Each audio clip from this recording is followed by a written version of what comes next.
Now let me invite our next speaker, Dr. Janeesh, who is an assistant professor in Government Ayurveda College, Trivandrum.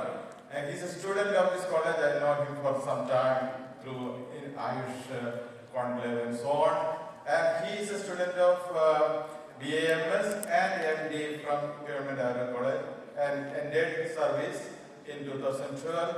Right now he is in the Department of Siddhanta and Sanskrit Samhita, and I heartily welcome Janeesh to give his talk.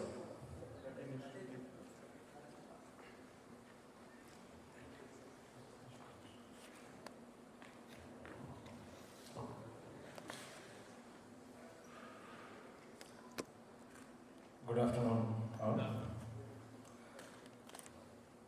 I'm very much thankful to the organizers for giving this opportunity, and of course the topic of today's seminar is about the role of Agni in healthcare. And often I think this concept itself will be new for a lot of people from other disciplines. What is Agni? What kind of role is Agni going to have in our health? So a lot of different opinions will be there. So actually there was a recent some studies happening in genomics and all. And actually I happened to read a paper. It's about the genomics, and there was an introductory paragraph about that. It was that the central theme of especially this Asian traditional medicines is gut health. Actually, the concept of health starts from the gut. And we know what it is in our gut, what is the importance of gut. Primarily, there's a saying that we live to eat. There's a saying that way. So, we know we are taking whatever we get, whatever we like, and we know what will happen to us if our gut is upset. So, it is rather the worst feeling a person could have if a person's gut is upset. So, actually, the concept of health actually in Ayurveda also starts from this gut itself. So in this background I am going to talk about this role of Agni in healthcare concept, that is through the Ayurveda. So before going to this actual topic, there will be a lot of questioning about how these concepts might have developed, what kind of methodology these ancient seers or these ancient scholars might have used to develop these concepts. So I will start with a thing. This is called a trilogy governing the nature. So I think most of you may be heard of these things. So it is called Tritva. So mostly in Indian sciences, there is a lot of things are related to these Tritvas. One common thing is Trigunas. So that is called a Tritva governing the nature. And of course, most of these Indian sciences are actually, we say that they are very closely related to nature, why it is said so is like that most of the principles are actually imbibed from the key observations of the nature. That is the most important thing. That is why we think that it is very close to the nature. That is the most fundamental thing I know. And of course there is a term called, now we live in a world of evidence medicine about the scientificity and all. And there is we need theories and evidences for theories. And of course, there is an actual substitute in this Indian sciences called Siddhanta. It's called a Siddhanta. So you'll be thinking whether these Indian sciences is also having these theories and how they have developed these theories. The actual term is Siddhanta, and simply we say that a Siddhanta means actually it is through continuous or repeated observations and experiments they will prove the relationship between some cause and effect. And then it will develop into Siddhanta. This is very much similar to the present scientific method also, and there are different types of Siddhantas like Sarvatantra Siddhanta, Pratitandra Siddhanta, Abhyugama Siddhanta, all the kind of variations are there. And among them, this Sarvatantra means these theories are accepted in many disciplines, across many disciplines among Indian sciences. And one such Siddhanta is this Panjamahabhootha Siddhanta. And this Panjamahabhootha Siddhanta is actually accepted across all Indian systems of sciences. So there we stand, and of course we know that you may know about Nyaya, Vaisheshika, and often they are actually referred to as philosophies, but actually we are limiting it to the name of philosophy by saying that it is a philosophy. It is actually called darshan. A darshan is having a broader meaning than a philosophy. So actually when the sir in the previous presentation said that it is actually a bundle of different systems. So these philosophies or the Indian darshanas, this Indian darshanas is actually a bundle of different knowledge systems. A single darshana includes. So I will start with the change. We know that everything around us is starting from a change. So we have different types of changes out there, reversible changes or irreversible changes. You know, water can be changed into an ice, from ice it can be back to what is a reversible change. And there are also irreversible change like a ripening of a mango, it is an irreversible change. And there is also called a linear change or cyclic change, we know. Like milk turning into a curd is a linear change. And our seasons, day, night, all these are actually cyclic things. And even in the human body also we can see many linear changes as well as cyclic changes. And there are also another type of change is called constructive change and destructive change. So in our nature we see that many things are happening in a constructive way as well as destructive way. In our nature also we can say. So actually all these observations are actually starting from the changes itself. So this is called mutually opposing changes are happening within our universe, and also it affects the entire organisms also. So rather for an easy thing, I will just put an example. So this is called a glass of water. We can see that this Shita is called a concept of guna in Ayurveda. I am not going to that. A Shita or a Sthira thing is more constructive. Whatever a thing is having a Shita or a guna thing, it can be a constructive. And if there is a Ushna or a Chala, unstable things are mostly destructive. This is a core concept in these Indian sciences. So in order to have a constructive process to happen, wherever this cool or Shita or Sthira things happen, this can be simply understood with an example of these volcanic eruptions and all. You know that when this lava comes out, these are more Ushna as well as Chala. And when it stabilizes, it will be more Sthira as well as it is cool. We know that our earth crust is rather like that. Inside the core it is still unstable. So that kind of concept is. So whenever there is this construction, there will be usually the predominance of Shita as well as Sthira gunas in the nature. So when there is more destruction, there will be an Ushna and Chala guna. So there is an important thing here. What I want to highlight is about the Ushna property here. And actually from these changes, actually our Indian seas has come to these three principles. That is called Adana, Visarga and Viksheva. So this is what I mentioned about this Tritva. Here this Adana represents kind of destruction. And this Visarga actually represents the formation. And Viksheva is actually, technically this means movement, and it can also link to a coordination also. So this Adana is actually referred to season also, because we know that mostly hot seasons are called as Adana Kala, comparably these cool seasons are called as Visarga Kala, and Viksheva means more instability is there, that kind of thing.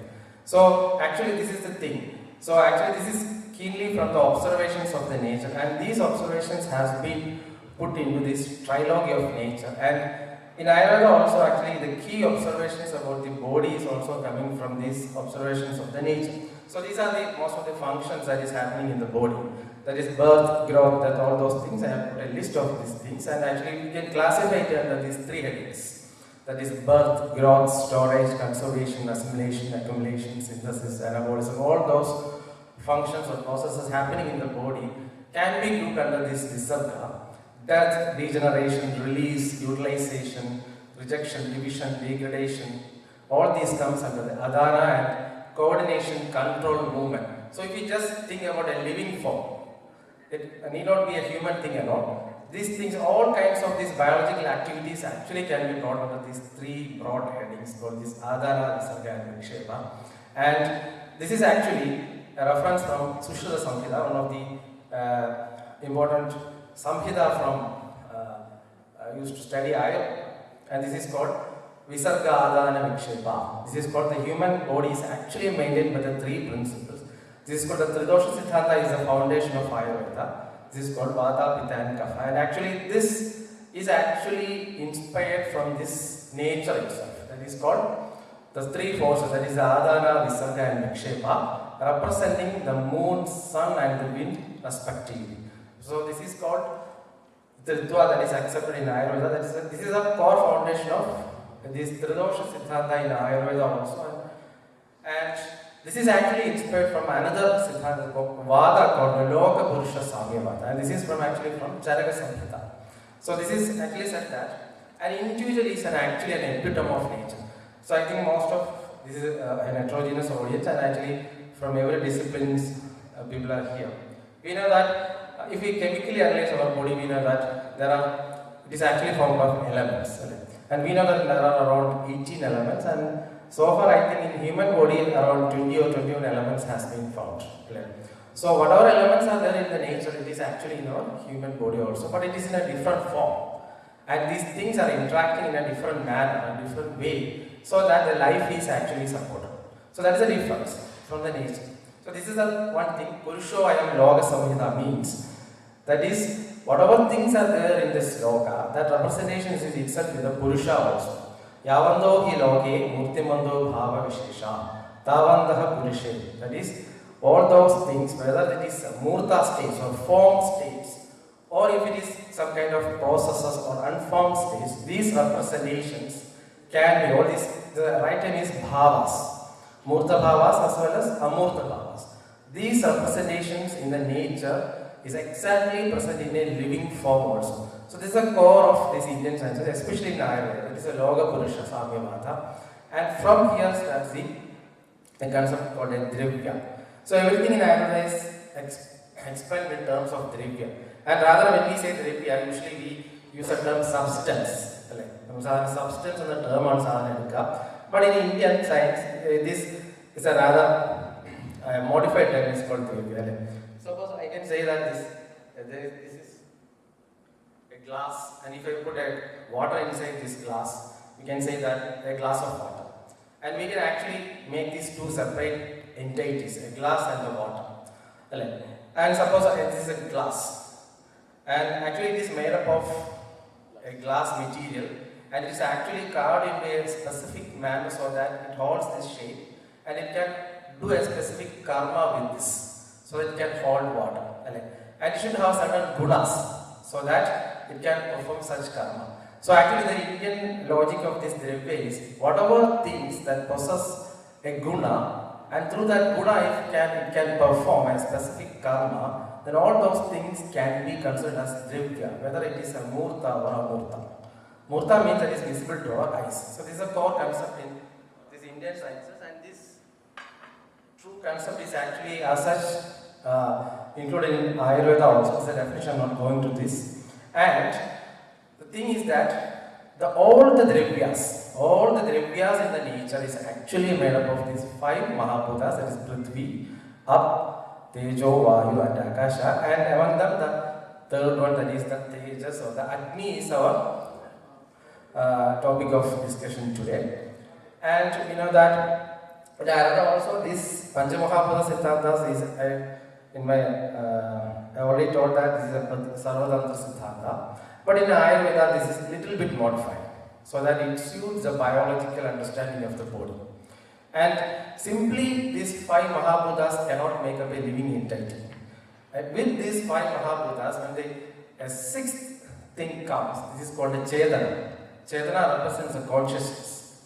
And we know entities having a consciousness because it can interact with this environment, it can understand its body state so that it can adjust, cooperate or communicate with its environment or other fellow organisms. There's a difference between living and non-living body. And when this Chetana is there, then it is called a living entity. So this is a core of Ayurveda. And all these Drivyas are made up of 5 Mahabhutas. And in Ayurveda there is, and about the origin of Drivyas is there is something called, all these Drivyas, the substratum is actually of Prithvi Bhuta.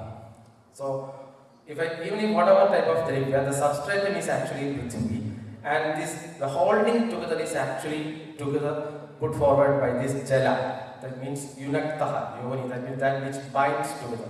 So this is common for all dravyas, this Prithvi and Jala. It's a common thing. These principles actually helps to form all types of dravyas. But we know that the dravyas are different from each other because we can see innumerable dravyas around us. So how these dravyas differ? So there is the differentiation is actually given by the other three bhutas, that is Kha, Anila, Anila, Samavaya. That means this Agni, then the Vayu as well as the Akasha is actually giving the differentiation for each type of dravyas. In terms of Agni, it produces Paka. Paka simply means it's actually a Sanskrit term. It means a transformation or a change. We know that in chemistry also we know that at atomic levels there are different types of changes are happening. And if you see it in some atomic level, these atoms, molecules, all those things are actually placed in a kind of spatial arrangement is there. So a kind of spatial arrangement is actually provided by this Akasha. And there is a coordination and movement is also that is representing the Vayu. So this is actually giving the differentiation for each type of dravyas. So in that sense, an identity of a dravya starts with the involvement of Agni element in that particular thing. That is the importance of Agni in Ayurveda also. So then it starts from the dravya, and we can say that in Ayurveda, a body itself is a dravya, and if you take a human body, there can be so many dravyas inside the human body also. Each part is a dravya, each cell is a dravya. Inside a cell also you can find different types of dravyas. As a human body also you can consider it as a dravya. So that is a concept. So everything is made up of 5 Mahabhutas with the Chetana Dhatu that forms a living entity, and this is actually how for a biologically this is representing in Charaka. So this Akasha represents, if you see that this is a lack of obstruction, Apradikhalatva means there is nothing is there to give a hindrance. And then coming down we can see Chalatva, kind of movement is there, then Ushnatva, Dravatva and Kharatva. So if we think there is a kind of gradients is there from a solidity principle to a kind of voidness, a kind of transition we can say. So this is actually from the Prithvi to Akasha. So in the body also it is the same way. This is called the ether principle or the Akasha principle, and it is related to the Triguna itself. It gives the lightness of the Ligutva represents. The Vayu principle represents the movement, and the Agni principle is actually illuminating, and the Jala principle is clarity, fluency and grossness, and the Prithvi principle is actually represents the grossness. So this is how these gunas has been transferred to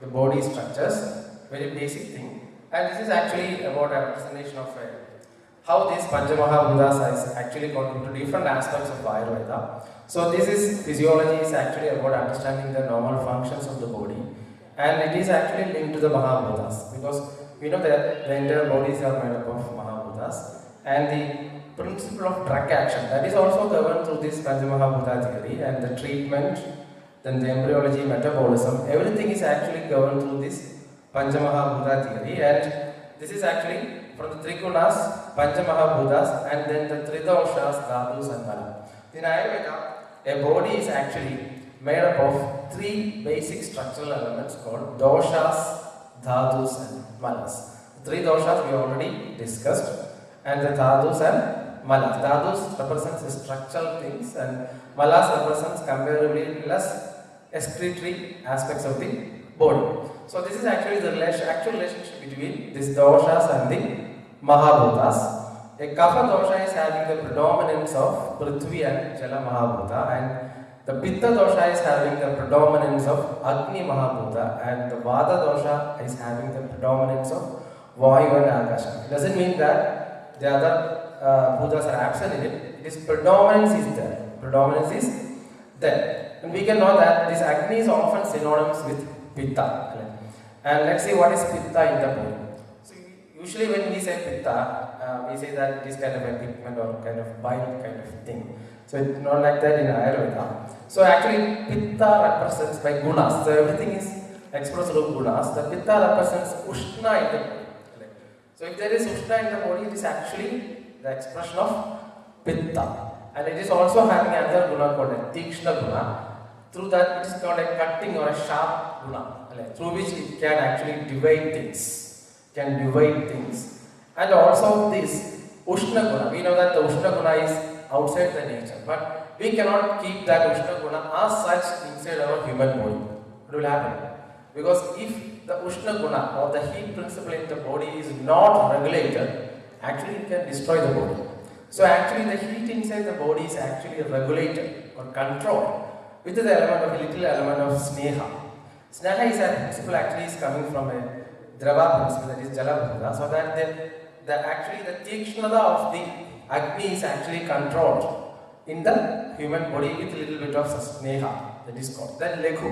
Lekhu means actually it can become lighter so that it can have more kind of action, and it is also having some kind of liquidity property in the body, and it can even produce a kind of smell in the body also. This is a very simple things I am just explain, not making it complicated.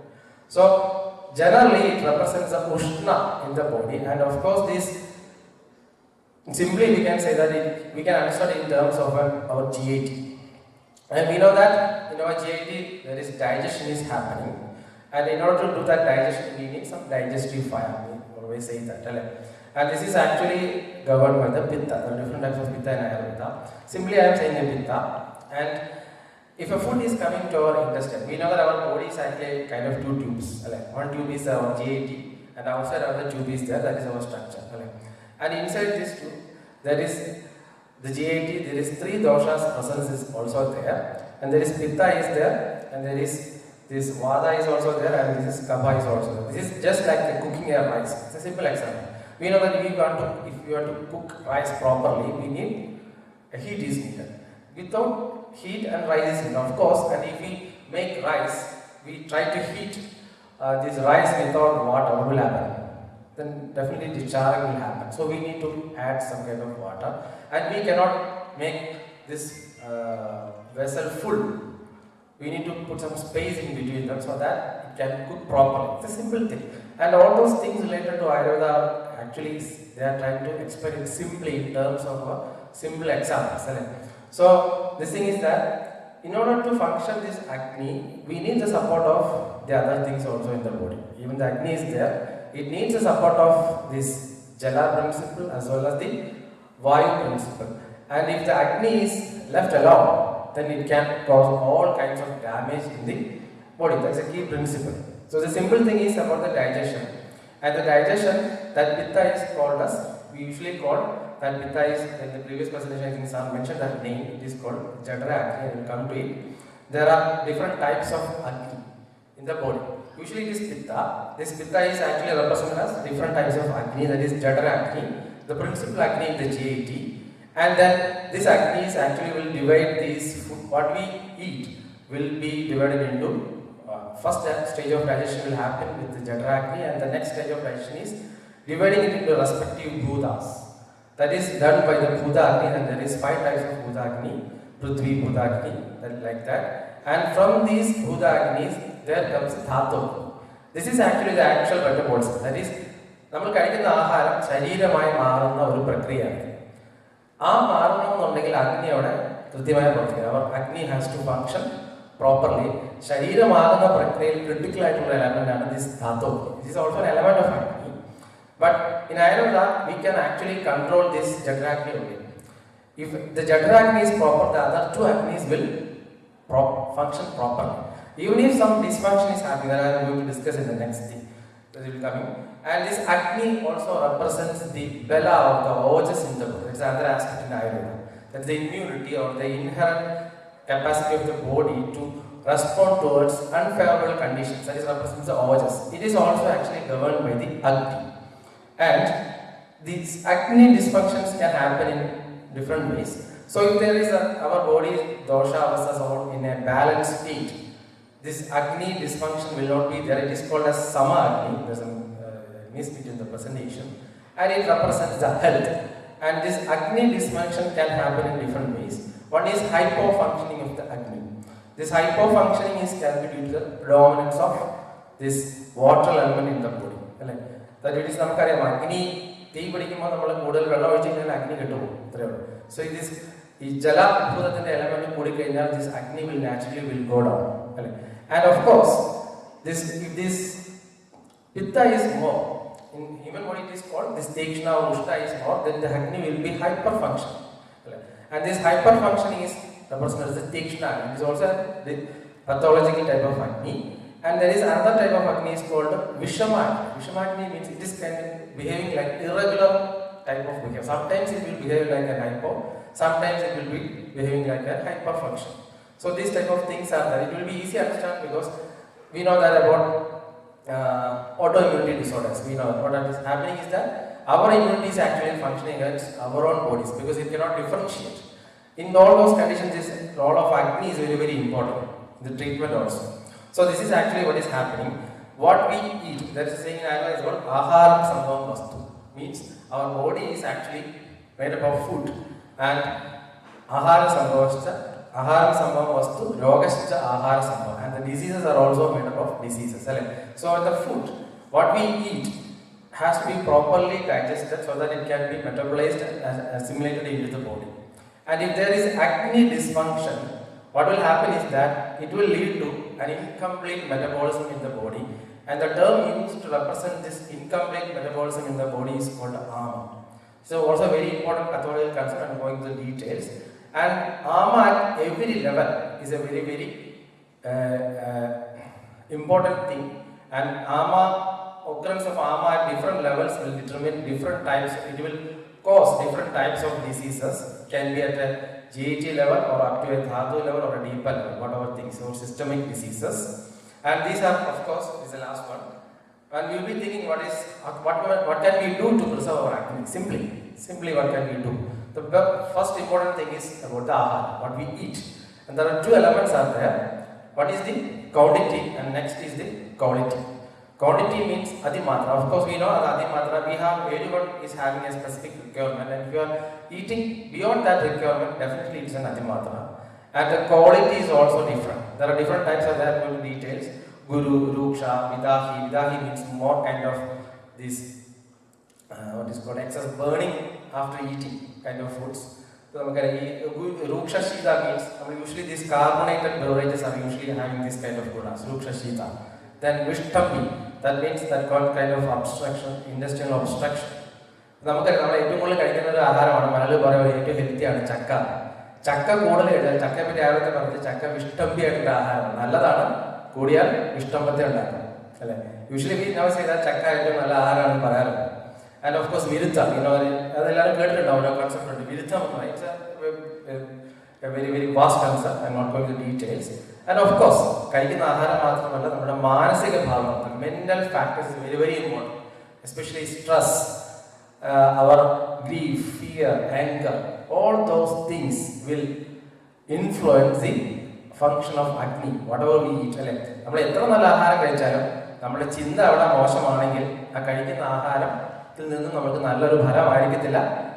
of course, there are other factors called morbidity status, what kind of diseases a person is having. Then if a person is having some kind of particular type of treatments, or even if he is taking some kind of medicine, that will influence the functioning of Agni.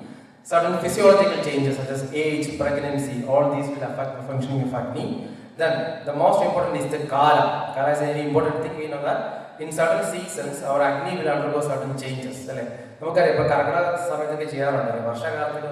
function. That's healthy. Past practice.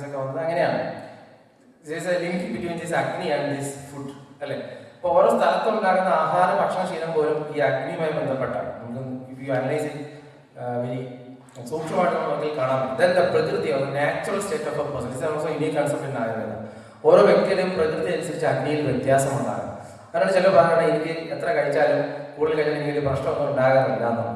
that is actually not a good thing, not always.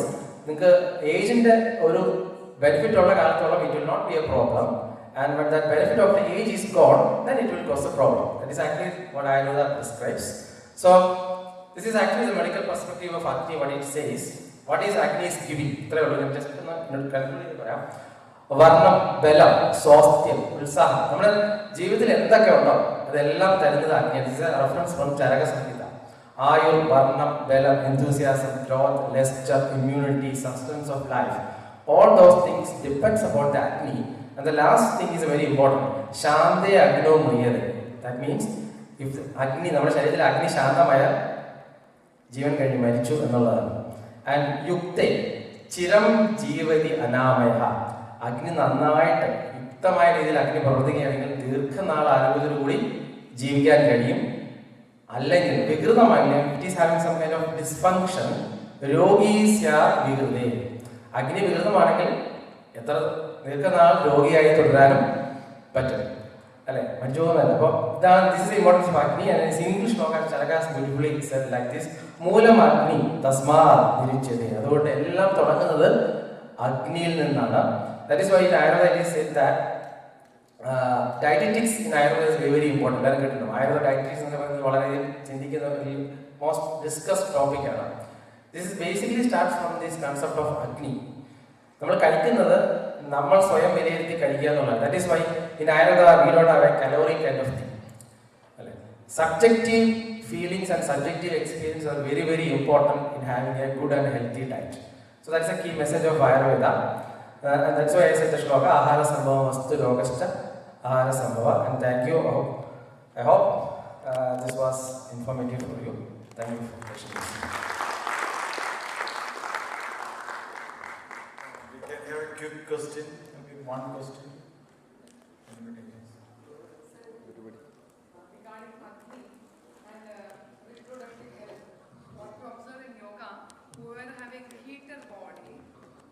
Reproductive issues. Recent observation. Is there any Ayurveda explanation for that?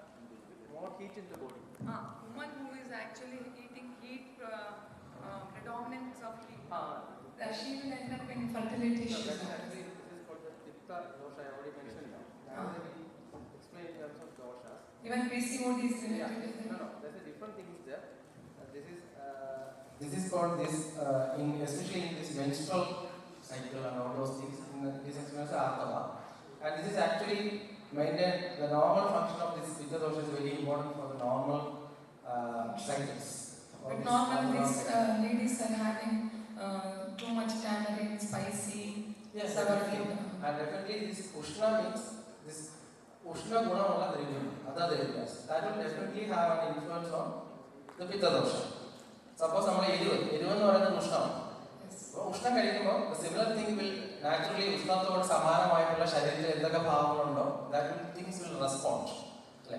ആ response depending upon the particular age and the health of the person that will may or may lead to further morbidity issues. And definitely this ഉഷ്ണ things is having a importance in this menstrual health. ഉഷ്ണം മാത്രമല്ല PCODയിൽ അവിടെ ഉഷ്ണം മാത്രമല്ല ഉണ്ടാകുന്നത്, that is actually different happening ആണ്.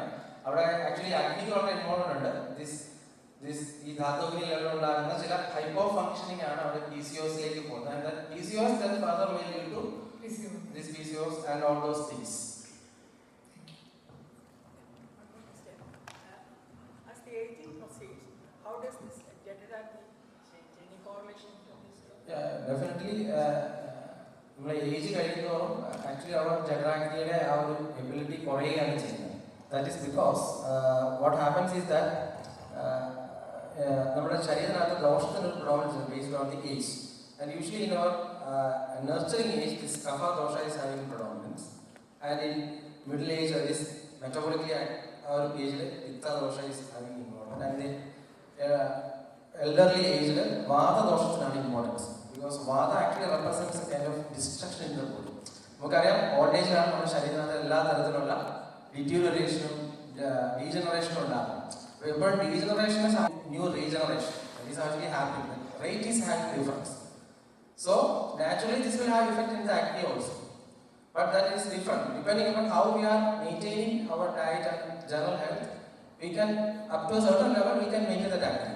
But the chance of acne is very more in this elderly people. That is why about in medicines also usually നമ്മൾ അതുകൊണ്ടാണ് സാധാരണ ആയുർവേദത്തിൽ പറയാറുണ്ട് എന്ത് മെഡിസിൻ കൊടുക്കുമ്പോഴും ബാലന്മാർക്കും അതുപോലെ തന്നെ ഓൾഡ് ഏജിനും doses are different. That is purely because of this difference in acne. Because all the Ayurvedic medicines are actually oral medicines. നമുക്ക് ഈ പാരലൽ റൂട്ടില്ലല്ലോ. അപ്പോൾ ഈ പോയി അഗ്നിയുമായി ചേർന്നിട്ടാണ് മെഡിസിൻസിൻ്റെ എഫക്റ്റ് വരുന്നത്. That is definitely he is having a wrong.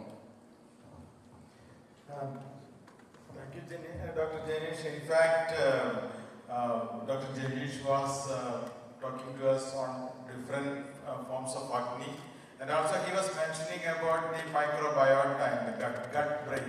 And we all say gut feeling. What is gut feeling? How gut can feel? Actually, gut is controlling our whole body, and even the autism and all those things is controlled by gut. And I think it needs we need more time to discuss in detail about how our gut is controlling our whole body relating to IBS and everything. And I would like to mention, I forgot to mention one of the things. Dr. Janeesh is doing a very important project which is on Ayurvedic interventions in geriatric care, which is very important for the aging population. And I wish you all the best and thank you for this wonderful. I request Dr. Ramakrishnan to hand over the memento to Dr. Janeesh.